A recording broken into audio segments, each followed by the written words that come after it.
The power went out on a Tuesday morning in February 2 years ago and was not fully restored until the following Sunday evening.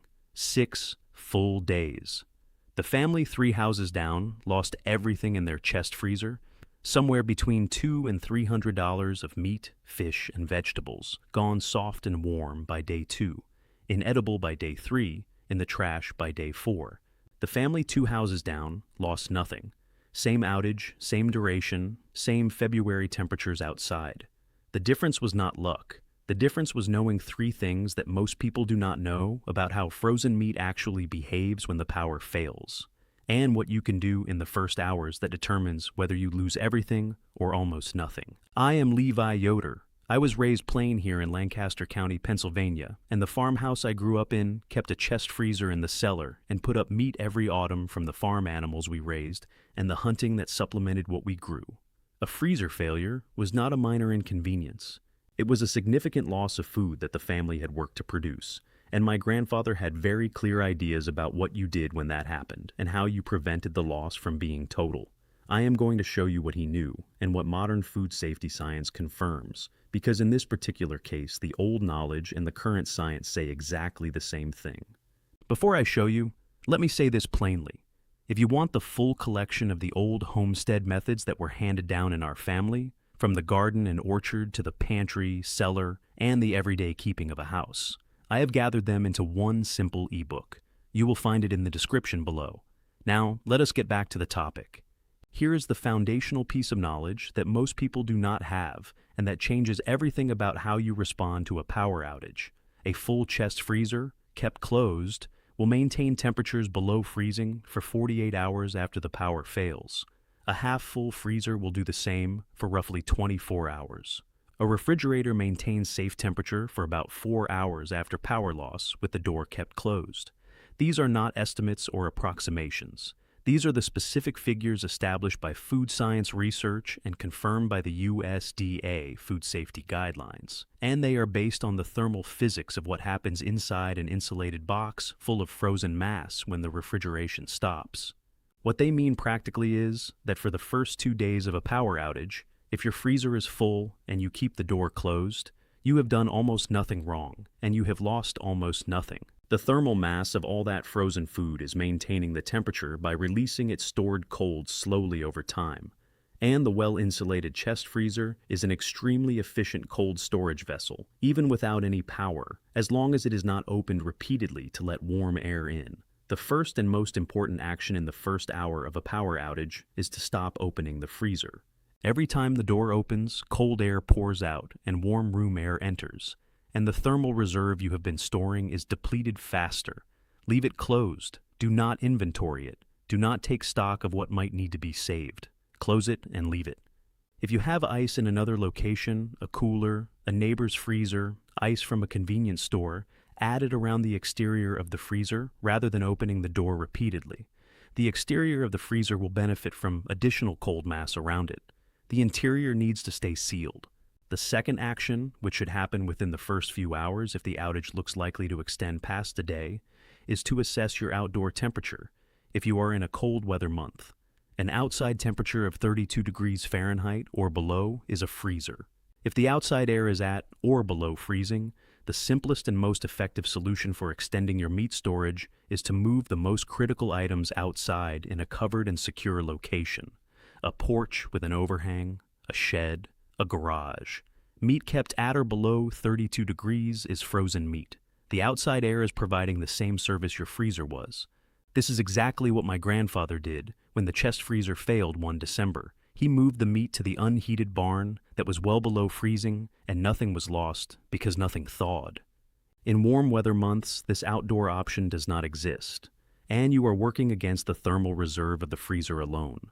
This is where understanding the 48-hour window matters most. If the outage is expected to be resolved within 48 hours, which covers the vast majority of weather-related power outages, a full freezer kept closed will come through without any loss.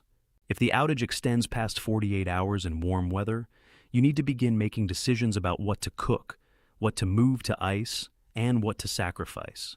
The third action is prioritization. Not all frozen food is equal in how quickly it becomes a problem when the temperature begins to rise. Whole cuts of meat, particularly beef and pork roasts, are significantly more forgiving than ground meat, poultry, or seafood. A thick roast or a pork shoulder has a large thermal mass that warms slowly, and the interior temperature stays below the bacterial danger zone for much longer than a thin ground beef patty or a boneless chicken breast. This difference is not small. A thick roast at the center of a well-packed freezer may still be frozen at its core, 24 hours after a thinner cut nearby has fully thawed. Fish and shellfish are the most vulnerable of any common frozen protein, and will show both safety and quality loss faster than anything else in the freezer. Frozen vegetables and fruits are the least urgent from a safety standpoint, though they lose quality significantly if they thaw completely and are refrozen without being cooked first. If you need to begin cooking items to preserve them, cook the most perishable items first. Ground meat, poultry, and fish before whole muscle cuts. What you cook is now safe to refrigerate for 3 to 4 days, or to keep at room temperature for service within 2 hours, the standard food safety rules for cooked food. Cooking converts a freezer emergency into a planned cooking day, and cooked meat holds much better under the constrained conditions of an outage than raw meat does. Now, the question of refreezing, which is the point where most people get confused because they have heard conflicting advice and do not know which version is actually correct. Here is the actual standard, and I am going to give it to you plainly. Meat that has been partially thawed in the freezer during an outage, meaning the interior is still cold to the touch and ice crystals are still visible in the surface tissue, can be safely refrozen without cooking, if the interior temperature has stayed below 40 degrees Fahrenheit throughout the event. Meat that has fully thawed and been held at temperatures above 40 degrees for more than 2 hours should be cooked before it is refrigerated or stored, not refrozen raw. The issue is not the act of thawing itself. Thawing is not damage. The issue is time spent in the temperature range where bacteria multiply rapidly, which is between 40 and 140 degrees Fahrenheit, the range food safety professionals call the danger zone. A piece of meat that thawed slowly in a cold freezer over 48 hours, staying below 40 degrees the entire time, has not entered the danger zone. It is as safe to refreeze as it was the day you first put it in. A piece of meat that sat at room temperature for 4 hours has entered the danger zone, and the decision about what to do with it is different. The way my grandfather knew whether the meat was still safe was by feel and by the presence of ice crystals. If the meat was still firm and cold throughout, if ice crystals remained in the surface tissue, it had not reached the danger zone and could be refrozen without concern. If the meat was soft, fully flexible, and warm to the touch in the center, it had thawed completely, and the question was how long it had been in that state and at what temperature. He used the same judgment a competent butcher uses, which is not mystical.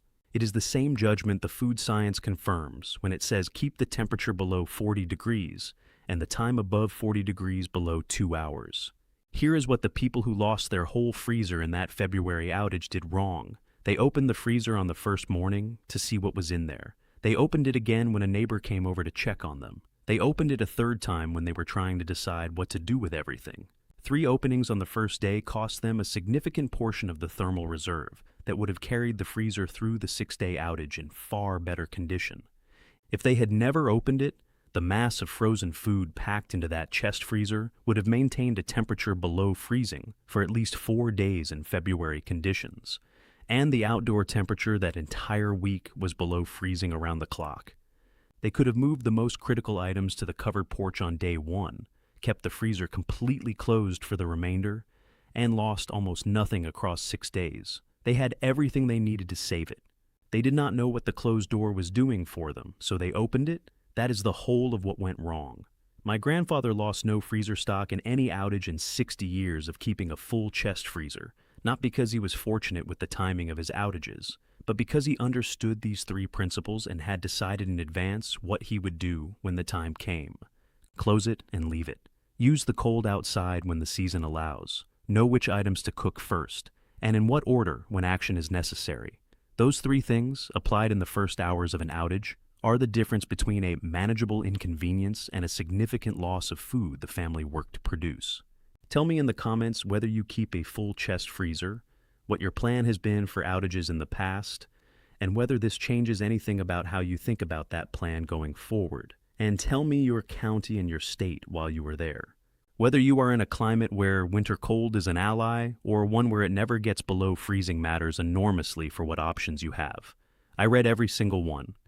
Next time, I'm going to show you how my grandfather dry-cured pork for winter storage without a freezer at all, the salt and the ratios and the hanging method that kept a whole side of pork through a Lancaster County winter in fine condition, edible and genuinely good in March from an animal butchered in October.